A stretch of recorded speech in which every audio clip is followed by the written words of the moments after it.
I'm not going to call this halftime. I just want to know how you're going to deal with this, man, because you have two brothers, VOSTFR and Alchemist. They've been nominated for a Grammy. This is like seeing two of your brothers go for the championship.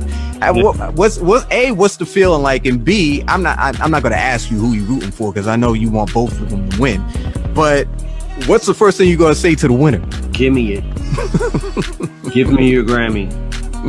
Nah, I don't know, man. I'm happy that they're both like it's great for me to be able to sit back and watch that because both those guys are so fucking talented. And it's like, you know, I've been saying that I wish that they would get more shine. And I think that this is definitely from my point of view, a step in the right direction as far as, you know, with the Grammys, it seems like they're at least trying to get it right. I'm happy for both of them.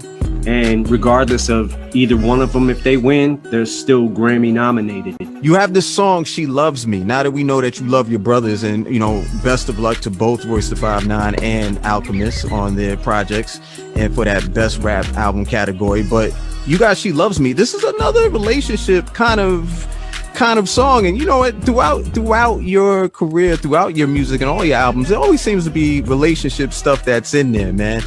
She loved me, but really she loves my knot, you know, the money that's there. You're not stupid about the whole situation. Why did you put something like this on the project? Oh, I don't know. I just that was a song that Dre gave me the beat to, and it just one of those that hook I think popped in my mind first. And you know, it's just talking about a typical like meeting a chick backstage and them saying like, you know, it's you that I really care about, or you know what I'm saying? It's like, nah. But yeah, that's one of those playful kind of relationships. I mean, at least I didn't kill her in the end.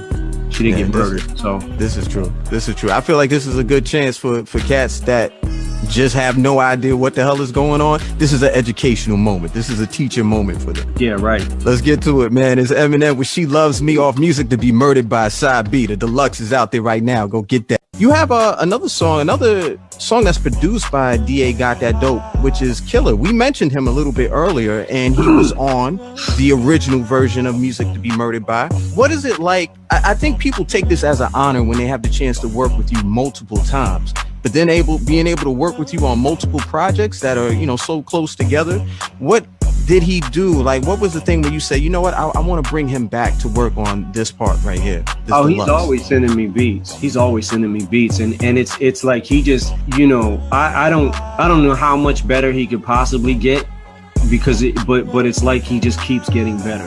You know, he's at the top of my list as far as producers right now, like absolutely at the top of my list. So yeah, he's always sending me shit. A lot of times it'll be like if I'm listening to a beat and I can't, sometimes it takes me a second to figure out which one I like the best to lock in on. So sometimes I'll write a verse to one and then write a verse to another beat and then start putting them together, knowing that I'm gonna do that from the beginning. Like, I think these 3 beats would sound crazy. For Nat, that's one of the reasons that the beats keep switching up. Yep. Mm-hmm. Yeah, it's because I couldn't really figure out which one to lock into, so I locked into all 3 and then just put them together. But yeah, man, he's crazy, man. He's at the top of his game right now. Maybe it's that Midwest connection, Detroit, Chicago. You know, like it just I connecting the dots over there. Possibly.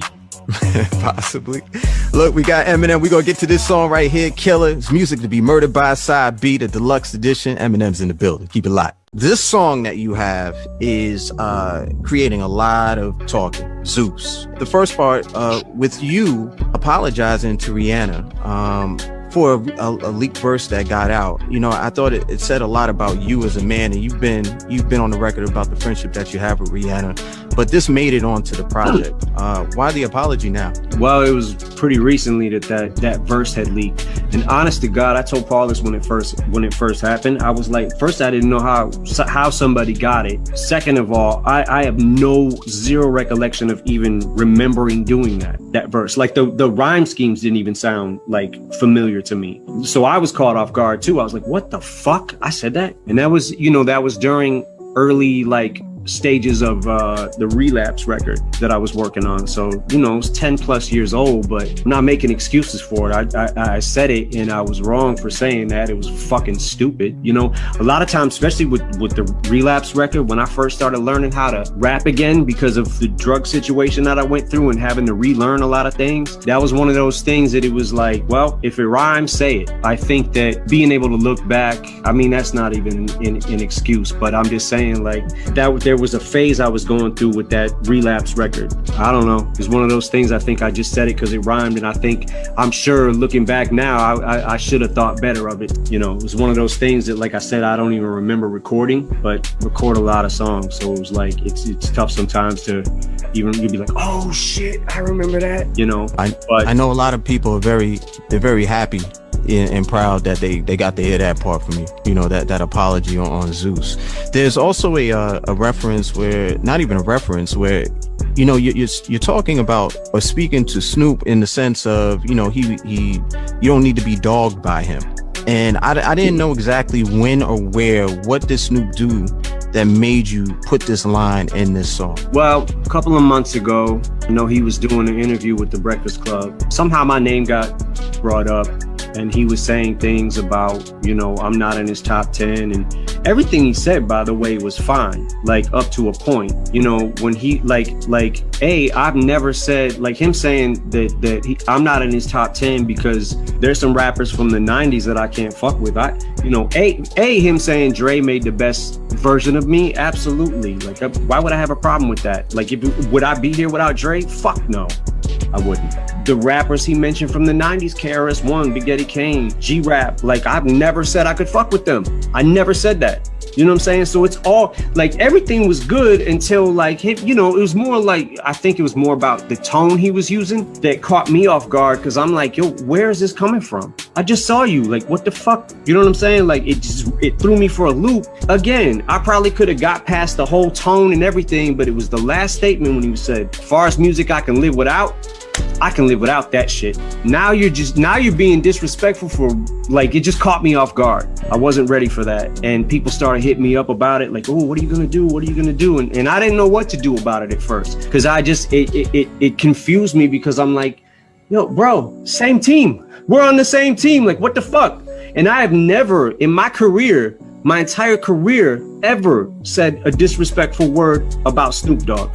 I mean, what the fuck? Like, his impact on hip hop, like, I can't front on that. But it's like, at what point does it start becoming like, okay, now you know, everyone's entitled to their opinion. My top 10, top 5 ain't gonna be the same as his, but everyone's entitled to their opinion. So how could I be mad at that? I wasn't mad about the opinion. It was after that. It was, you know, that the very last statement was like, oh, what the fuck? Mm-hmm. Like, damn, dog. Like, really? But, you know, I said what I said. I addressed it. I felt like I said what I needed to say. And I'm not saying to choose sides, but it definitely is it's a song that's going to be talked about for a minute, man. This is Zeus, music to be murdered by, side B, the deluxe edition. Eminem's with us. Shape 45. You know, you mentioned a lot of different things in the project, man. St. Andrews Hall, the shelter. Do you miss being able to spar in those intimate kind of settings and those stages? I do. It's kind of like an old life that I wish, you know, I could relive parts of. But that was definitely, like, you know, there's something special about that time period to me, of just being on the grind and in the hopes of being discovered one day. And, you know, the grind that was the battle rap scene and at St. Andrews Hall, the hip hop shop, Ebony Showcase, C-Note. There were so many places that I miss going to. A lot of times, like, I think about, like, you know, you get sentimental with shit. You start getting, like, nostalgic when you think of things like that. And going back to St. Andrews Hall, I don't know, it was probably like 5 or 6 years ago, just made me miss it that much even more, because it was such a landmark for me and Detroit hip hop. Dilla, anybody who was anybody in Detroit was at the shelter. So, like, but yeah, I do. There's definitely parts of it I miss. It was one of those things. It was like wondering if it could happen and how exciting it was to think of it being able to happen, you know, because we had a whole crew, like D12, like everybody, like we all had those kind of dreams, and it was always like, one of us gets on, like, okay, there's 6 of us in the group. So if one of us gets on, that we have 6 times more chance, you know what I'm saying, to get a record deal. And back somebody's going to kick in the door. Yeah, and back then it wasn't like it is now, where it's like, you know, you could fucking just record on your computer and send the shit out to the world. We had to get a fucking record deal. We didn't get a record deal. That was it. We were fucked. Yeah, man, but it was just a different time, an exciting time in my life.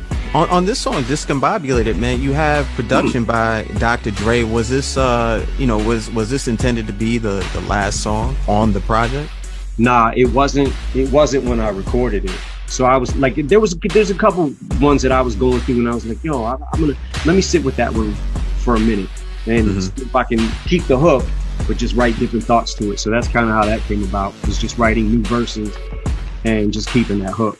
This is going to be super random, man, but you know, did you really have a pool in junior high? I'm gonna tell you something.